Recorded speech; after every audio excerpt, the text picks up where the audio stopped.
Let's rewind like a VHS. Turn back the time, feel the beating in our chest. Make sure that we never forget. Let's rewind like a VHS. VHS, VHS. Let's rewind like a VHS. VHS, VHS. Let's rewind like a VHS. Let's concede that we wanna believe that the past was only a dream, just a place that we never could leave. Follow what's only to retrieve. VHS, VHS. Let's rewind like a VHS. VHS, VHS. Let's rewind like a VHS.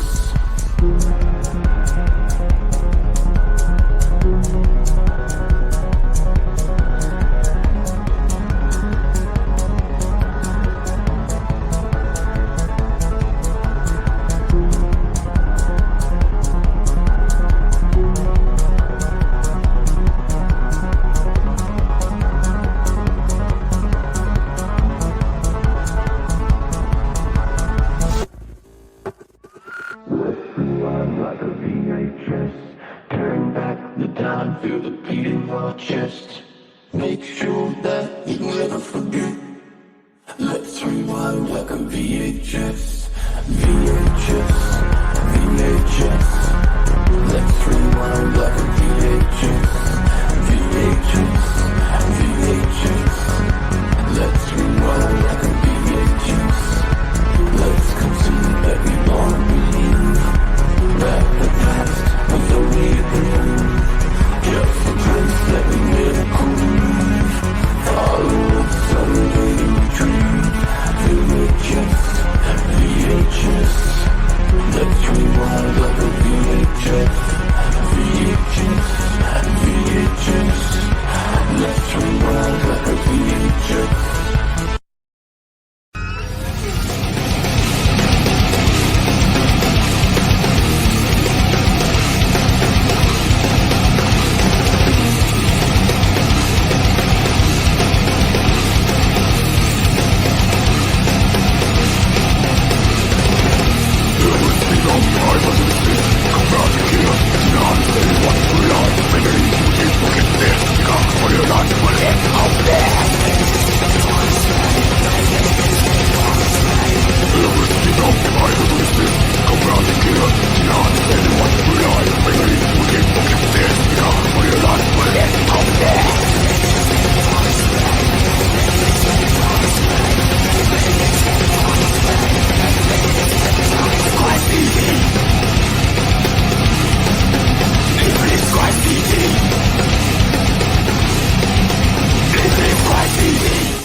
DJ Nubis here with you in the Meltdown Radio podcast with my co-host and good friend Kevin Lambert from The Entertainment Headquarters.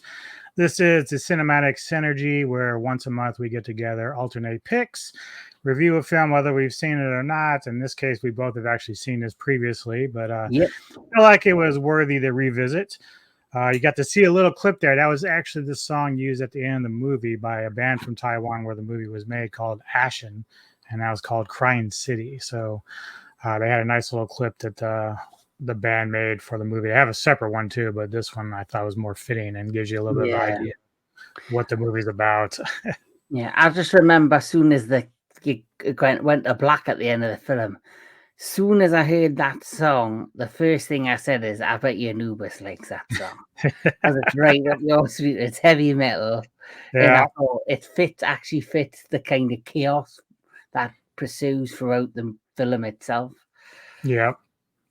So the movie is called The Sadness from 2021, directed by Rob Jabaz. The cast consists of Berant Zhu, Regina Lei, Yingru Yin, and Tzu Chiang Wang. Plot is after a year of combating a pandemic with relatively benign symptoms, a frustrated nation finally lets its guard down. This is when the virus spontaneously mutates, giving rise to mind-altering plague.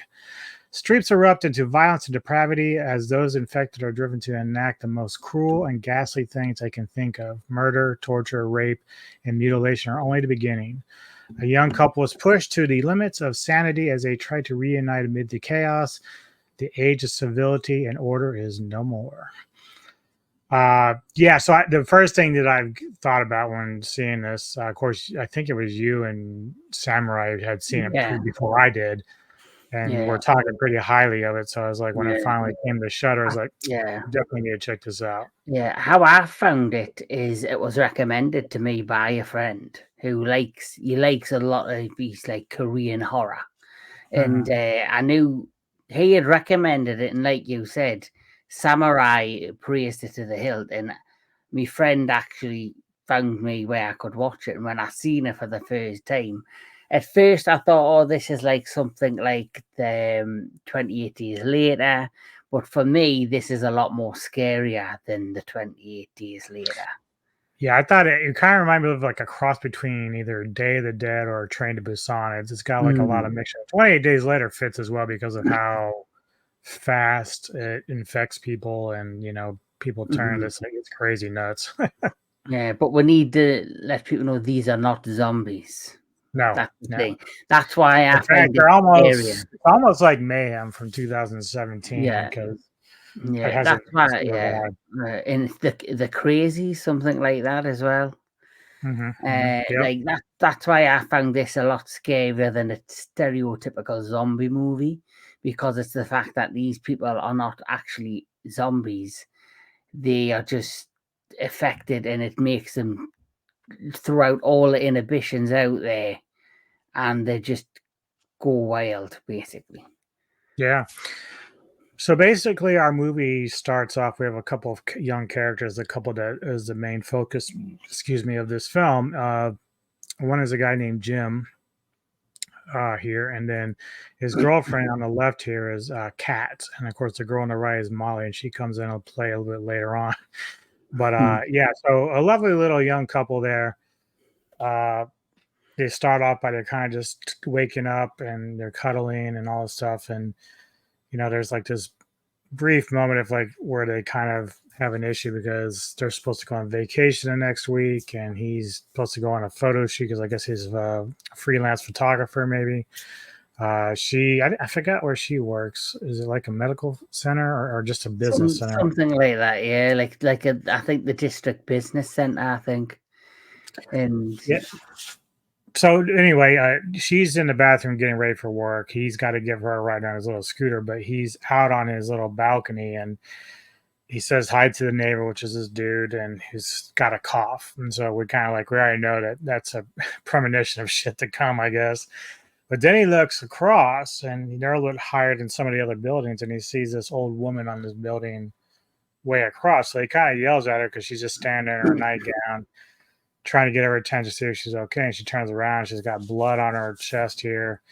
And you can't really see everything because she has a bit of a distance, but he's like, that's weird. And don't forget, prior to that happening, there's that amazing footage on the television screen of a Taiwan government official and a medical expert who are on the telly having a debate about this virus that's been discovered called the Alvin virus. Yeah. And the Alvin virus, basically, it's like the flu. And basically, it's similar to the events that happen in real world events. The COVID pandemic. Like, as you remember, back in 2019, there was all this talk about this virus getting exposed in China and all these rumors of it happening, and then eventually it went worldwide. The COVID pandemic happened, and this basically was made in 2021, the year after the pandemic, or I don't even know if it's just a coincidence that this film was made while that was happening, and this is just it's got to be influenced by, you know. So I would like to think it is. Like, for me, I said this is probably was made at the beginning of 2021 and released at the end of 2021. I don't actually know the official release date for this, but I just said it was 2021, but I thought maybe it came to the US in 2022, but I could be wrong. Yeah, all it's got here, what I'm reading, is released 2021. Yeah. It was released in January 2021 in time. So it came out at the beginning of the year. Then it was released in August 12th, 2021 in the International Film Festival. So I don't know when, film productions were allowed to open up, or if it was different over there, because whatever. But I think early 2021 for it to be released, it's cutting the mark close to when the pandemic was fully uplifted. Mm-hmm. So and you saw also like how the government officials, they were still bickering, arguing about whether or not it's serious or not serious. So it very much reflects modern society with COVID. Definitely. Yeah.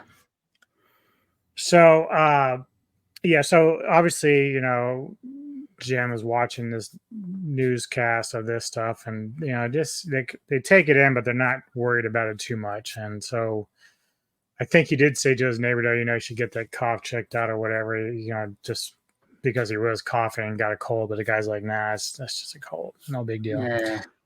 So anyway, he ends up taking his girlfriend to work. And as they're on a scooter, they pass this scene where they got a body on one of the carts, and the police are there. And it looks like a homicide scene, something. Right.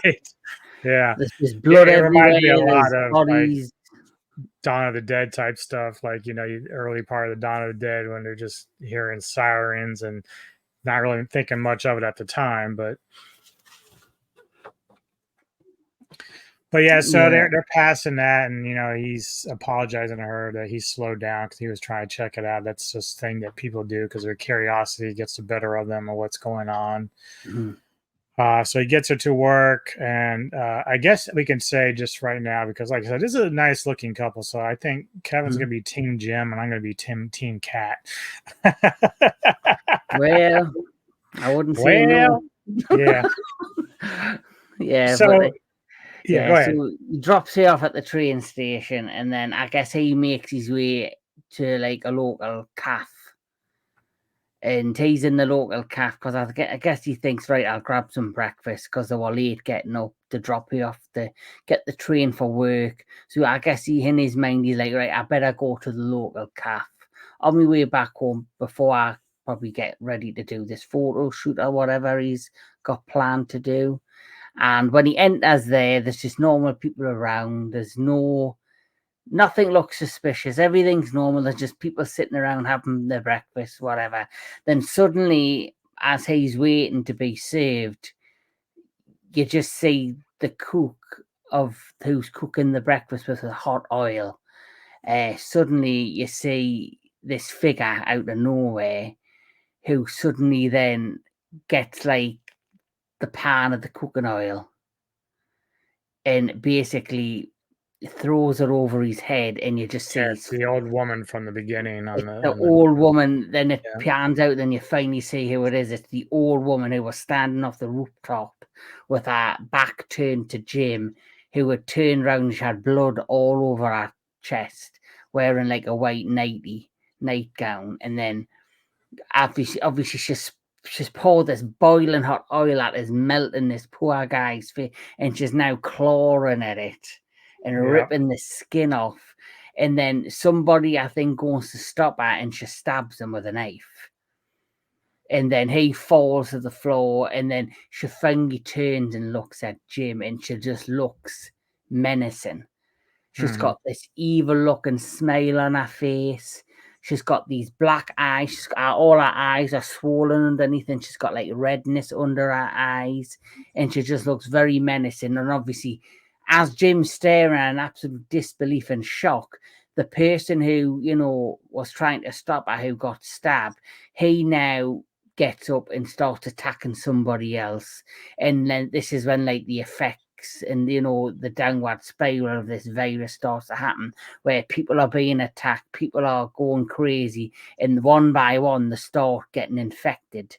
And he slowly pans out of the calf, and he's looking at this lady who he's absolutely terrified by, when all of a sudden, boom, she gets hit by a car and she's laid flat out. And, you see this man in the car and you must think, oh, he's going to be shocked that he's knocked down this old lady. But when he pans and turns around, he's got this sinister look on his face and the black eyes and the redness. And clearly he's another member of, the public who's been affected. Yeah. And this is when suddenly the people who were being attacked suddenly come out of the calf, and they themselves are now infected. This is when he decides he's got to get out of there, and he starts running for the hills. Just grotesque. And you know what? She just looks creepy on her own. Creepy on her own. This is just really well done and executed straight off the bat, to basically build up the tension, the atmosphere, and the fear of what's about to happen next. Yep. So yeah, now he gets back to his bike, or he tries to get back, because he's being chased out of a cafe. There's just all of a sudden just like everything's going crazy. People are really turning, and they automatically, kind of like 28 days later, they know exactly that you're human still. So they're just like, they got a beeline for you. So he gets on his little motor scooter because and the funny thing is, like, the one thing that's very interesting about this compared to like 28 Days Later or just zombie films is that in those films, they just lose control. They don't really have a sense of smarts or anything. It's just more of like habits. This one, they talk and they can actually, they know what they're doing, even when they're like victims. Because they're not actually zombies in this, which as the film gets progressed, we'll then figure out, somebody down the line explains exactly what's going on. And what we see, especially with the black eyes, the redness under the eyes, and the blood all over, and the fact that they're actually attacking the criminalized people, like they eat people, they assault people, they eat them, they rape people, there's all this stuff goes on. So you just assume that these are just wild, crazy zombie like beings now. Yeah. So he's taken off on his bike, being chased, and then he's trying to contact Kat because he's like, look, or no, he ends up going back home, and so he goes back to their apartment. He gets in, he contacts Kat. He's like, look, stuff's going on. I don't know what's happening, but stay where you are. I'm going to come get you, because he doesn't even realize that this is going to be spread as much as it is. So he's thinking this is going to be contained in their area. So he's going to try to get out of there and do his thing. Mm-hmm. And then as he's on the phone trying to contact her and whatnot, there's like a shadow that comes behind from the balcony, because they have like, it's like a gate, but it only covers certain ways. So you could technically climb around if you wanted to.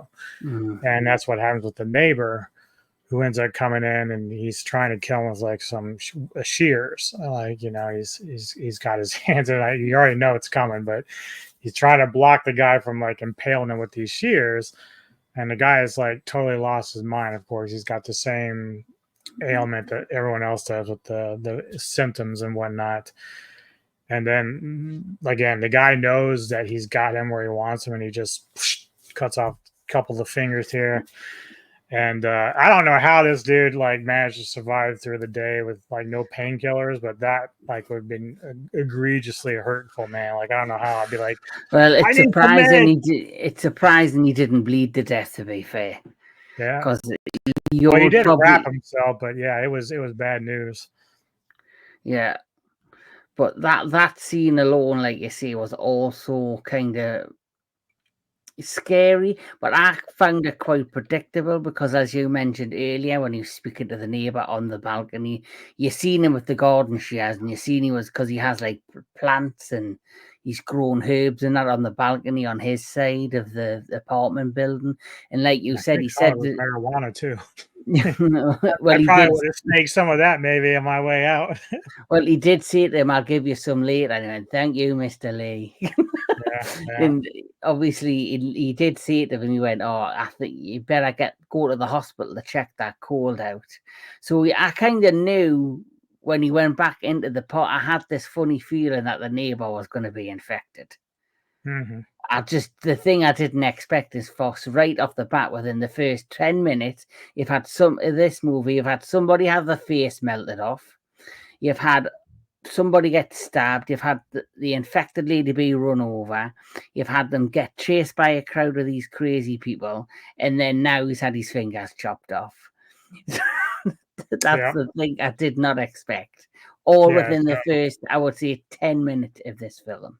Oh yeah, it's like utter chaos right off the bat, which is good. It just immediately gets you involved and Mhm. interested in what's unraveling in front of you.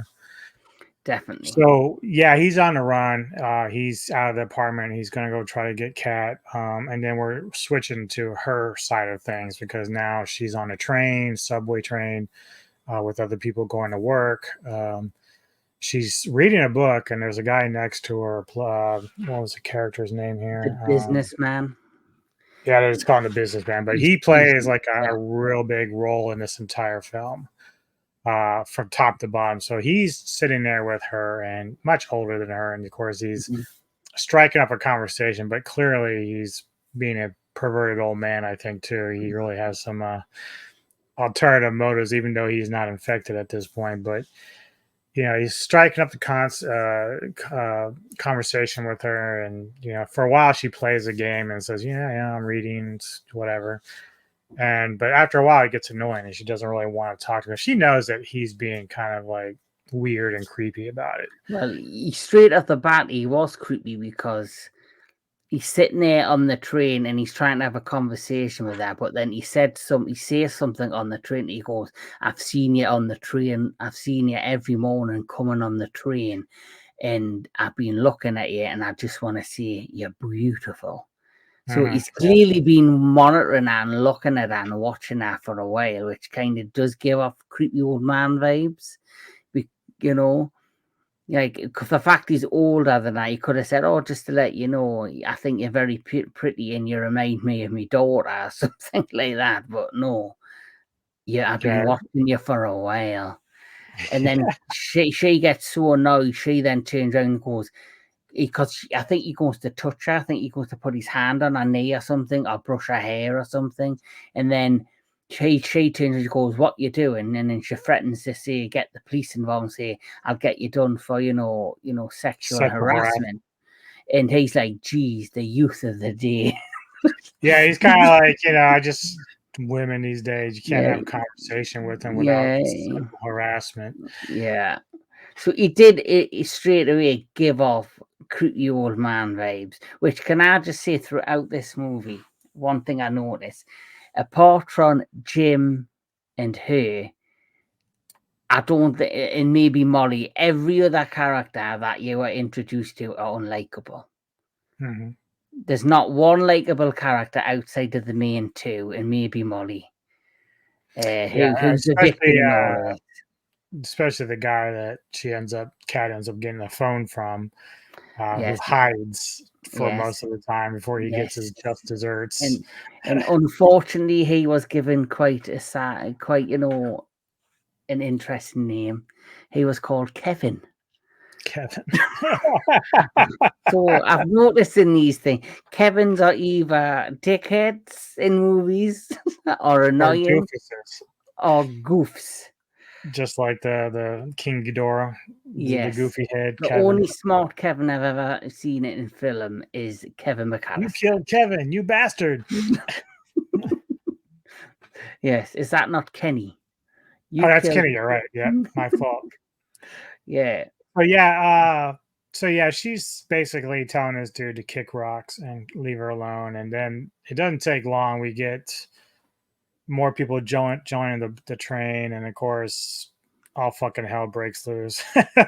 It just some dude walks in, starts stabbing people, and just keeps going at it. I don't even remember exactly where the businessman gets infected, but I do remember. I think is it not the blood? It's like you know how we got stabbed. Like the dude, if you put that picture back up, you put the Yeah, picture back up.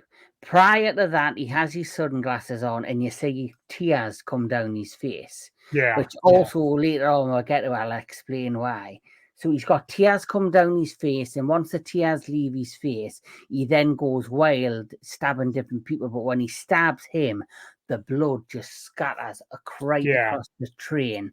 And I wonder if the blood, see, it's like any zombie film. If you've got a scratch on your hand, or if a touch goes in your eye, or if it gets in your lips, and it Gets in instantly your affects it. bloodstream. Yeah. Yeah, so I'm assuming something along the lines happened like that with That makes sense. I mean, with I the figured that was kind of the businessman. way, but it was like I don't remember him ever taking blood right to the face, but I could be wrong. It might have happened that way. Yeah. But yeah, he ends up because at some point before the chaos, Kat gets up and allows this overweight girl Molly to sit down.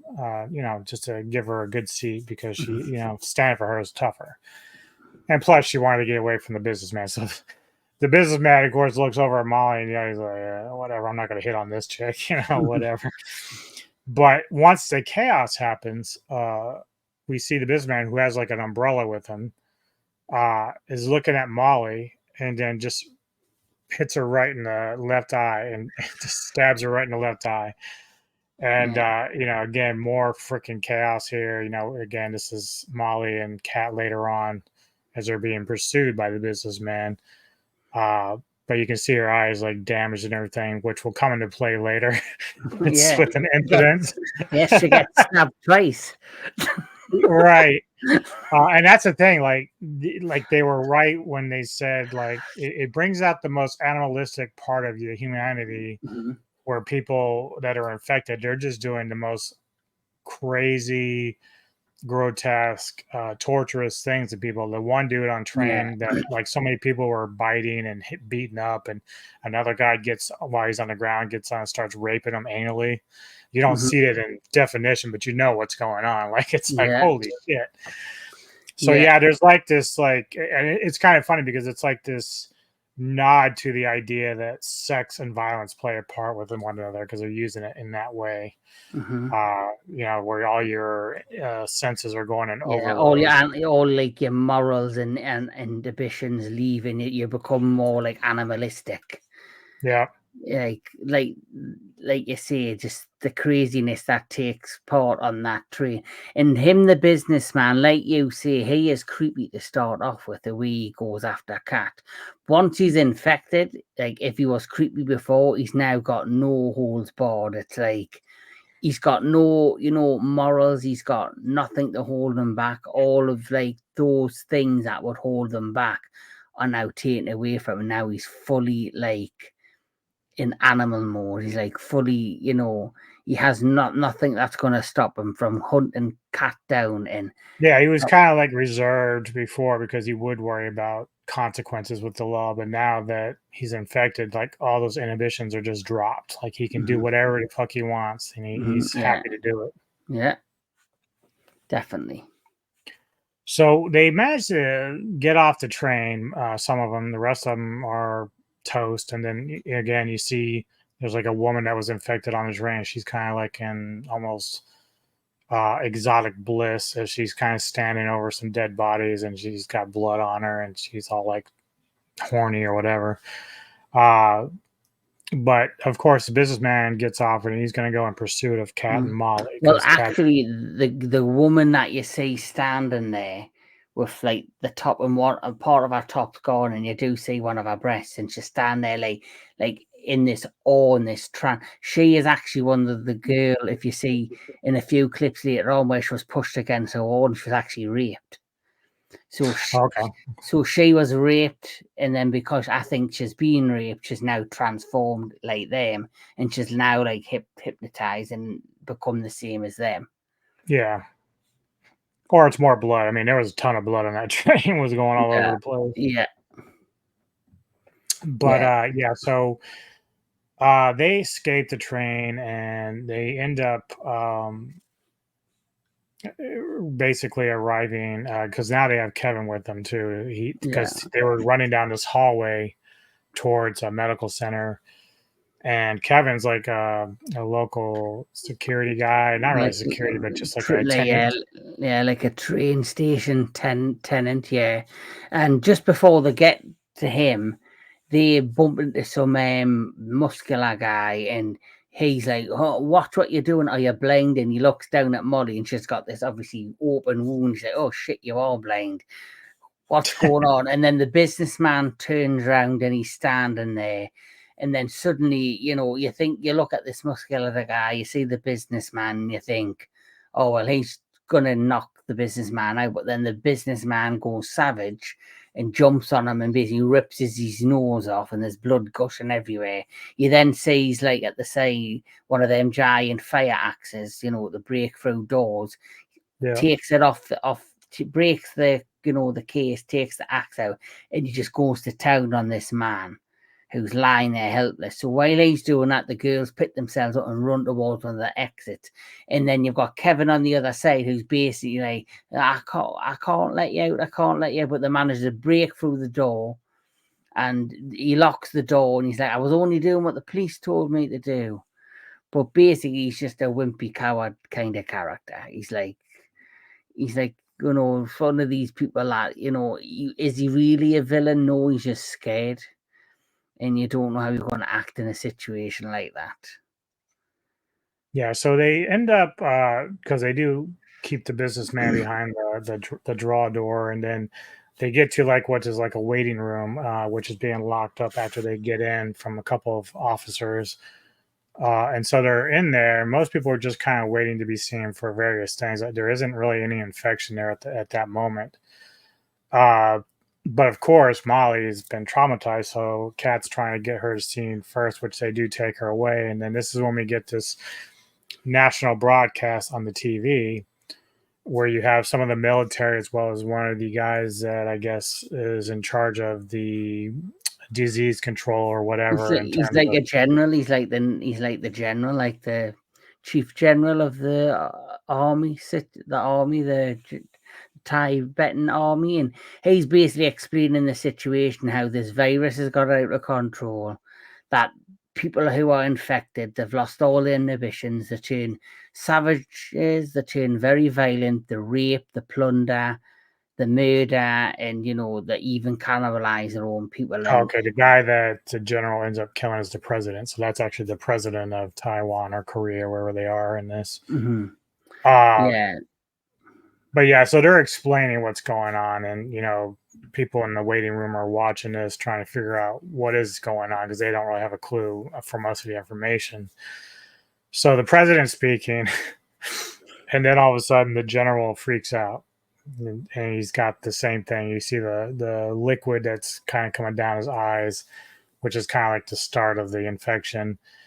He ends up like turning the president around, pops a grenade, pops it in his mouth, faces him back at the fucking camera, and then his head just blows up. And they have to cut the feed, obviously, because now it's all fucking crazy there. Mm-hmm.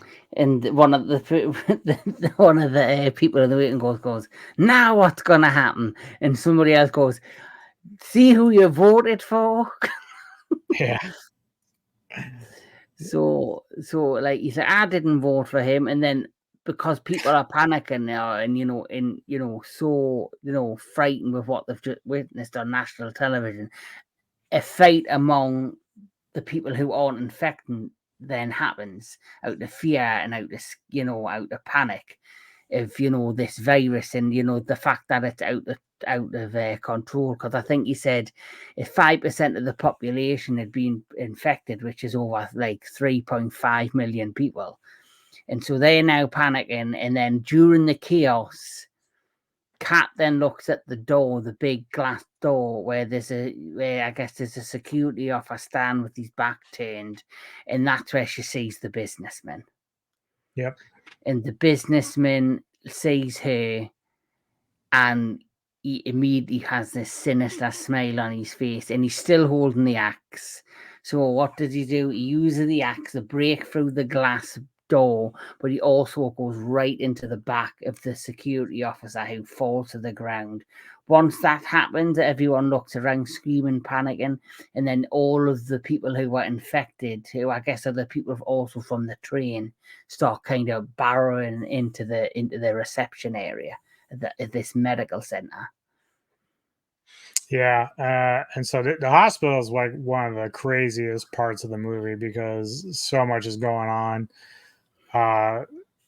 You know, Kevin's making his way around. He's been hiding and trying to stay safe. He's a little bit of a coward here, and he comes around one corner. He looks and it's like two groups of couples that are infected, like fucking each other's brains out and chewing on intestines or some shit. It's really nuts. Yeah, Andy loses his phone because Kat gets his phone and basically breaks his nose and runs away because she's trying to contact Jim. Yeah. At the same time that happened, Jim, when he was on his way to the medical center, he passes like I guess this baseball field, and there's like this poor guy getting battered to bits, getting punched, slapped with baseball bats, you name it, and he's absolutely ripped apart. Like that scene alone is just brutal. And you know, he goes and eventually he finds like a what you would to cut the corn on the field, one of them big scythes, and he goes and he basically fights off all of these guys with the baseball bat. And the person who's lying there, who's absolutely brutalized, his face is so battered and bruised and swollen. He unties him, he unwraps the barbed wire that way his arms are tied off, because they literally had the barbed wire where his testicles were, and they just drove him into a wall, like into a pipe. And as he stands up, he's like, "What you're trying to do is going to blow my load," because then it immediately, you know, comes to Jim. He's been infected while getting beaten. He's like, "Why'd you let him stop?" And it's like, ooh, like there's foreplay, and then that takes it to the next level. Yeah, that was kind of crazy. I didn't expect that when I first saw it at all. Like I was like, "Wow, dude, literally was enjoying it." Yeah, and then obviously Jim has to then run away because the guys come back, and he kind of runs off to get back to to go to the medical center. But at the same time, when he stops to speak to Kat, he has like an hallucination, which this scene creeped me out as well. So you see the white tears under his eyes, and he has this hallucination. He sees like a mannequin head in the water, like you've showed. And the mannequin head, it comes alive and it sticks its tongue out, and he has the tears out there down his face. Now, I believe why they have the tears in their eyes is because the people who are doing these brutal things and like raping, they cry because they know they're doing it. They can't resist doing it, but they don't want to do it. It's called, that's why the film's the sadness. It's because they're doing these violent things like killing people, raping people, you know, hurting, doing things that if they had, you know, all the senses, they would not do. And the saddest part about it is when they're murdering people, or if they're raping somebody, or if they're, you know, like cannibalizing somebody, they're aware of it all, which is really kind of disturbing, which makes this for me more disturbing than a zombie movie. But then I do believe there's certain people, because they have like this sick mind, like the businessmen, I don't think they feel sympathy at all. I think they're enriched by it, which plays for me later on into another part of the movie. Yeah. So anyway, to kind of finish up the main part of the hospital stuff, the businessman is making his way through, and he ends up coming across Molly, who's in a wheelchair. She's got like the neck brace on. She's been bandaged up but she's been left there because the nurse had to run elsewhere with whatever chaos is going on. She might be one of the people in the hallway. We don't even know. But the businessman comes up and he immediately recognizes her. He's like, "Oh, you." And this is probably like the worst part of the film, even though it doesn't show it, but you just know what's happening. And again, the businessman, she's in the wheelchair, and he's like, "Well, you know," I forget what he said. It's something like, "I'm gonna use your hole" or something, and he pulls his pants down. and obviously is penetrating her eye with his dong, raping her eyelid or eye socket, and that's kind of how that finishes. Kevin has managed to get out and run, but he ends up running to who was it he ran into first? Oh, he ran into Molly later. So the girl Well, that you got well, what he does is he actually witnesses what happens to Molly, and he's yeah, just cowering. yeah, And then when it goes quiet a few moments later, it's him who walks past the corridor, and when he turns his head, like you mentioned, you've got them two couples just banging on this deceased, like guts and blood everywhere. He then goes through a door and he sees Molly bent down, and she's basically eating the intestines of another person. He's yeah, trying to quietly walk past, but he knocks like something off, and it bangs off the floor. She immediately stands up and looks, and he's in shock horror that she's obviously infected. And then all of a sudden, as he's stepping back, you see in the background the couples that actually were having sex in the corridor pin him to the floor, which allows Molly to then pick up this giant surgical sword to actually go and basically cut into him, and he meets a really grisly demise. But what I loved about that scene is obviously Molly was when before all this happened was very lonely and didn't have many friends, and maybe it's because her weight and knocked her confidence, so she wasn't an outgoing person. And she actually says some really good lines in this where she says, "I really struggled to find friends before." And then she goes, maybe it's because I just needed to meet the right people, which right. I found was amazing, because then next thing you know, because around us all these crazy people pinning Kevin down, and then she goes over and then she just starts carving into them, which I thought Yeah, was so brilliant. it's so to you, like, did that scene with Kevin, did that kind of remind you a little bit of the Day of the Dead where the soldier gets it at the end in the elevator? Yes, yes, it did. Like I say, I don't think Kevin was generally naturally just a nasty person. I think he No, was he's just just scared, just and very scared, and he made a lot of stupid choices. But then he got the comeuppance because he could have saved Molly, and he just sat there. He lay there silent. yeah. So we finished that, and then obviously the businessman is still in pursuit of Kat through the corridors of the hospital. They're up on floor two, I think, because she's going up some staircases and whatnot. And she ends up being confronted by him, which while he's chasing her, and then she manages to pick up like a fire extinguisher. And when he's turning around, she shoots him in the face with it and knocks him down. And at this point, continues to start beating him to death, in which he says, "You're just like me," And then she finishes the job, and then this door opens, and there's like this dude in a hazmat suit. So if you want to pick it up from there, you can, because I know you like this part of it. Oh so basically she's knocked him on the floor, and he goes to her, "You see, you're just like me." Yeah, and then it's when he says, I think she hesitated, she knocked him and hit him a few times with the fire extinguisher. It's once he said, "You were like me," she was in a rage because in her mind she isn't, and that's when she just kills him. And Yeah, then she's in shock. The door opens. It's this man with the hazmat suit on, and he says, "You've got to get in, because there's two other guys who are infected coming along the corridor," and they manage to get in this room. And unknown to us, it is the maternity wing of this medical center, and it's got the heaviest doors there. He then has a gun in his hand, and I believe the name of this character is Alan. hmm. So Alan basically, he has a gun and he goes, "Stand over there," and it's like in like a shower, in the shower area, and he goes, "I want you to stand there and tie yourself with the handcuffs to the railing of the shower." And she's like, "No, why?" And she goes, "Because I want to know if you're infected or not. If you're infected, you'll show it soon. If you're not, fine." He then turns a tap on, and this chemical lands on top of her, and it stinks, and it's got a funny odor. And he goes, "This is the warn off. It's the like basically wipe off any infections, any viruses." He then decides tell her to strip off of all her clothing. And when this sign happens, at first you think he is like just some government official or some scientist, which he is. He's like an expert in viruses. But when she's getting undressed, he turns her back, and you can see her through like a mirror, and he's basically watching her undress, which gives you straight away creep vibes. He then explains the backstory of how the wing, the maternity wing, was abandoned, and that all the nurses left, and there were 8 babies, and they were all dead. This is what he said.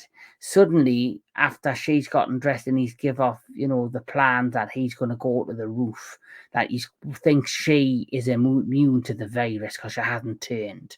Yeah, I want to use her blood to Yeah, create a vaccine. Yeah, because he's explained he was there to try and do research, and because she hasn't actually turned yet, and normally they turn so quickly, he's like, I think your blood is immune. I'm going to use your blood to find a vaccine. And I think she's then starting to come around to the idea, yeah, this guy may be good. And then suddenly you hear crying from inside a dumpster, which, it's very creepy, very disturbing. And then basically he opens the bin, and she opens this bin, and what she sees is a baby who's clearly infected. It's got the black eyes. It's got, she's totally in shock with it all. And he turns around and he injects her with some sort of substance. Yeah, and then he ties her back to the shower head because she was freed. Now he's tied her back up, and it turns out he's injected her with the virus, and the Alvin virus, because he's like, right, if you're immune, I've infected you with a small dose of this virus. If you're going to turn, you'll turn. But if you don't, I'm going to kill you. But then you've got that horrible moment where he goes to the bin where the baby is, and he lifts the baby up, and you just hear it go silent. He basically strangles the baby to death. And this is when he reveals the truth that there was 8 babies that didn't already die. He actually decided one by one to try and find a cure for the babies and inject them one by one with this virus. And all of them were infected. And after they were infected, the cure he obviously injected in them didn't work, so he killed them. He murdered the babies. And unfortunately, that baby that was in the bin was the last one, but it obviously was tougher and didn't survive his first attempt at murder. So straight away, he's not infected, but he's clearly got like this tough, horrible side to him as a person. And he was like, what was I meant to do? He goes, it was, you've got to look at it, and you've got to do bad things for good things to happen, and all this stuff, trying to explain why he killed babies and all this. And she's mortified. That's when they decide to leave. You then decide to leave that maternity part of the hospital. She's absolutely mortified. This is when they come round the corridor, he's got the gun, she's like struggling behind him, and then she looks down at the body where the businessman was, where he had his axe on the floor, and it's just a bloodbath. And she's like, oh, where's the axe? And next thing you know, one of the 2 guys who obviously was running down the corridors picked up the axe and slices right into his leg, takes off his toes, straight through the boot. He falls on the floor, and as he's flat lying there on the floor trying to load his gun up that he dropped, one of these men is then, all this mucus and gun starts pouring from his mouth into the shoe, into his foot. So clearly you know what's potentially going to happen. He's now infected. And he manages to blow him away. He then manages to blow the other person away. And even though he knows he's infected, he still wants to make it up to the roof because he's waiting for a helicopter to, come and collect him. And he's demanding that she helps her up. He's demanding that she will help him up and help him to the roof. As they're on the way to the roof, the doors at the end suddenly burst open, and you see this figure, and you know straight away it's Jim. And as Jim approaches, there's another big reveal. He is now infected. And he then, he's enraged because she's with this other man, Alan.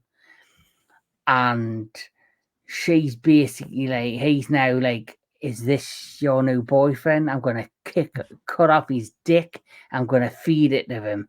He then, goes to go after Alan, but Alan uses his gun, but unfortunately the gun blows Locks in up. his hand. It locks up and explodes in his hand. He falls to the floor, and then Jin goes after Alan and stabs him, and is there, murdering him. And she then runs away. But as she turns, Alan looks at her and he says something.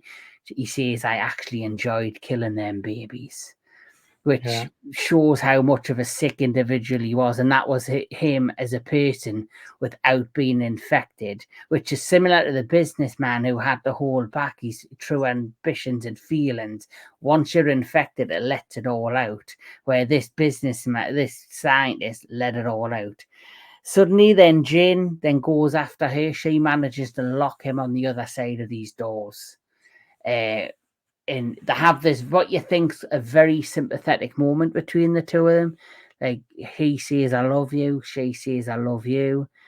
And, he talks about having dreams and that he dreams of her.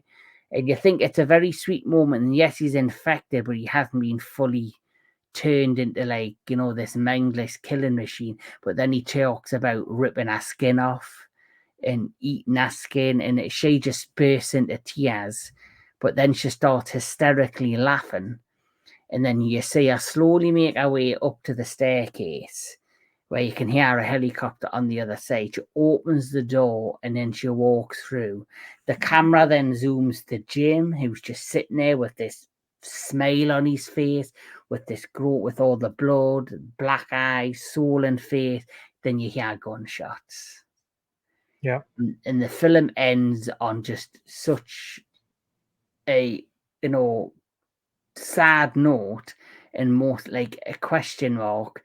Was it her that got shot, or was the gunshot at something else? You don't know, because I think it's up to Well, I'm pretty sure it's going to be her getting shot because you needed that passcode to get in there, or the card. But one of the debates about the end is, was she really infected or not? Because to me, my opinion of how I interpret the ending is, when Jim tells her that, obviously he's infected, but she starts kind of laughing and crying. And so, like, I see that as her just having a psychological breakdown because she knows that it's not really him, but the infection is really causing him to say some of these really nasty things that he would never say to her normally. Mm-hmm.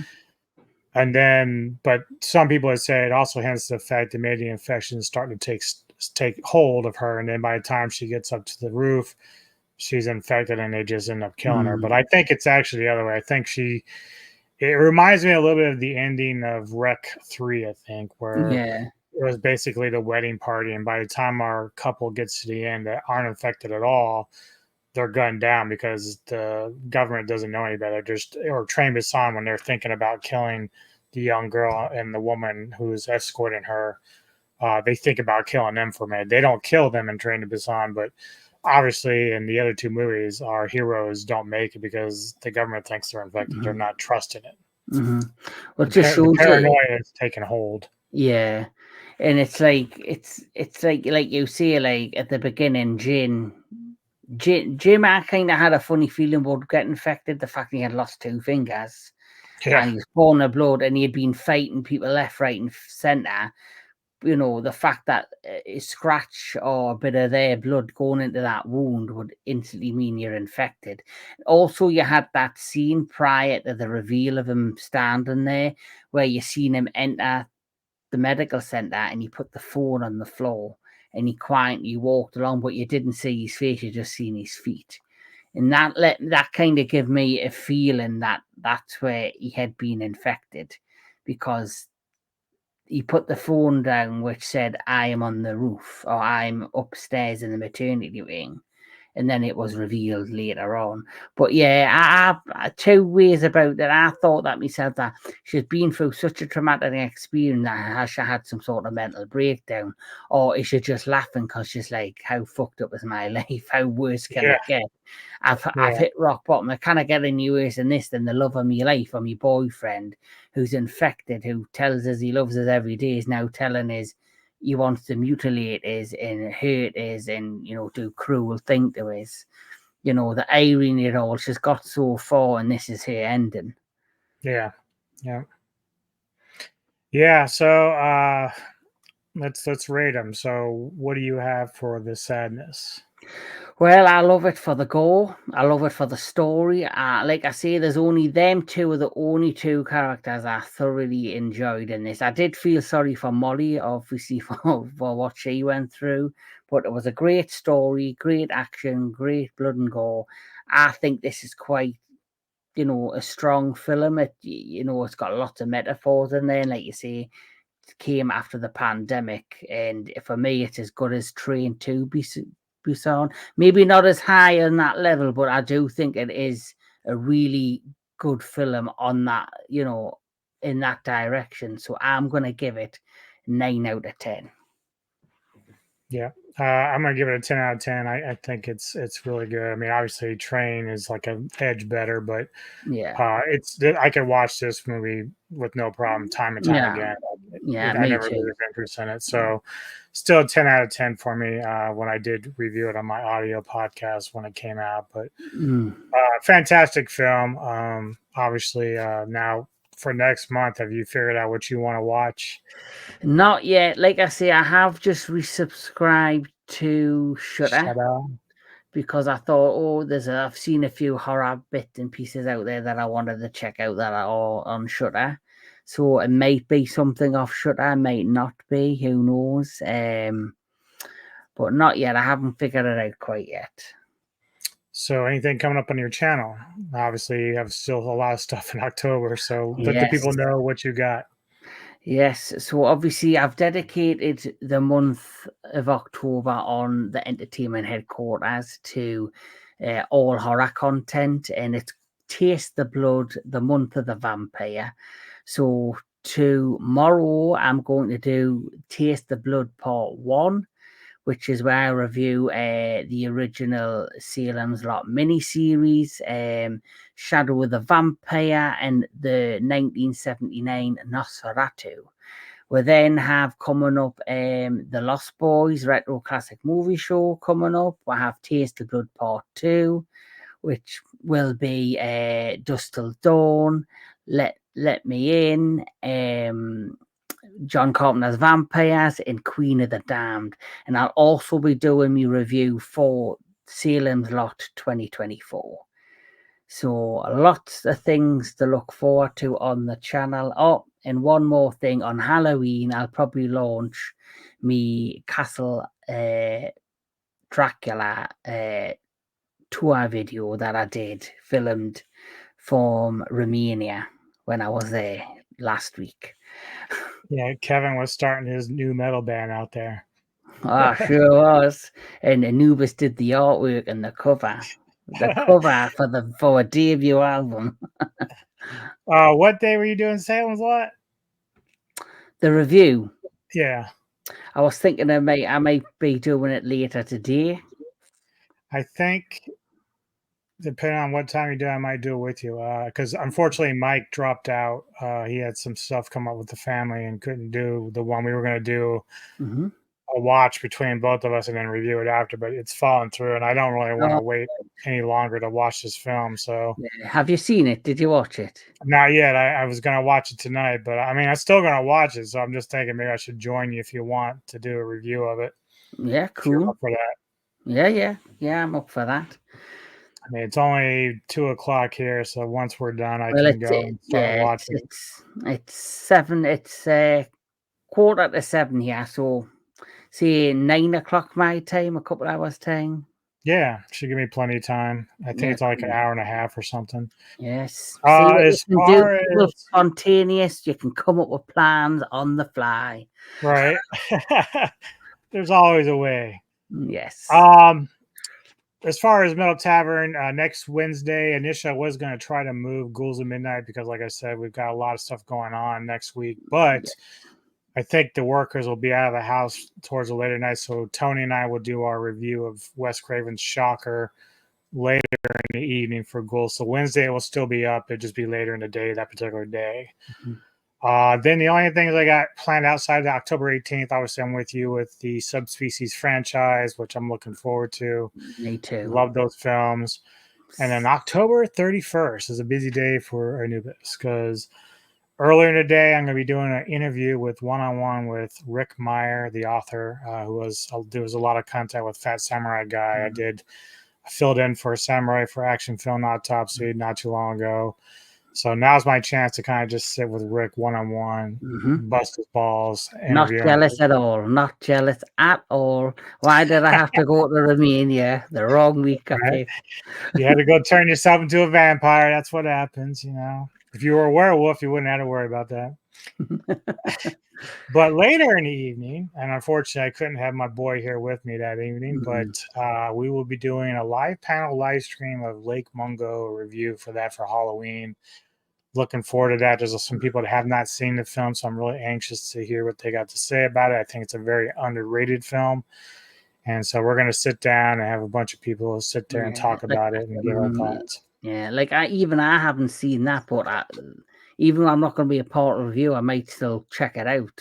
Well, yeah, definitely. It's on Shudder too, I think. Yeah, so it's on Tubi for sure. I know that. Yeah, I could check it out and send you a video of my thoughts. No, do that because I think there is one guy I think is going to try to do that too. So do that if you want. That's fine. Yeah, cool.